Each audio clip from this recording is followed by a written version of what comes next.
पुण्यातनं एक महत्त्वाची अपडेट। पुण्यातल्या हडपसरमध्ये नामांकित रुग्णालयासमोर बॉम्ब सदृश्य वस्तू आढळली आहे। हॉस्पिटलच्या पहिल्या मजल्यावर आयसीयूच्या बाजूलाच बॉम्ब सदृश्य वस्तू आढळली होती। दरम्यान बॉम्ब सदृश्य वस्तूमध्ये 7.30 असा टायमर सेट केला होता। मोकळ्या मैदानात नेऊन बॉम्ब सदृश्य वस्तू आता निकामी करण्यात आली आहे। एटीएस या घटनेचा अधिकचा तपास करण्याचीही शक्यता आहे।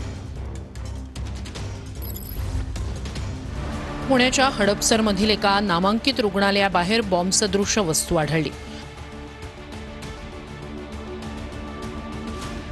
बॉम्ब शोधक पथक आणि पोलिसांनी ती संशयास्पद वस्तू मोकळ्या ठिकाणी नेऊन निकामी केली।